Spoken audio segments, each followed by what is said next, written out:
நீ சாப்பாடு போட்டு வச்சுருக்க தானே?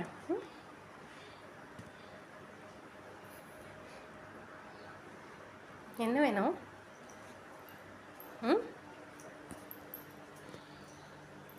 அங்கே என்ன இருக்குது மேலே? அங்கேயும் ஒன்றும் இல்லை. எதுவுமே இல்லை. நீ சாப்பாடு தான் சாப்பிட்ணும்.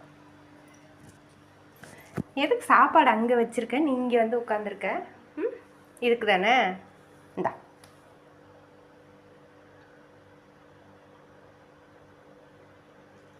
இது வேண்டாமா? வேண்டாமா?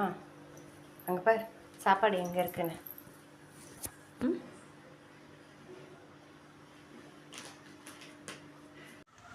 பார்த்தீங்களா, சாப்பாடு வேணான்னு எங்கே வந்து உட்காந்துருக்குதுன்னு. வா பாப்பா, வந்து சாப்பிடுவா. வா கொஞ்சம் சாப்பிடுவா. அடி தங்கம்.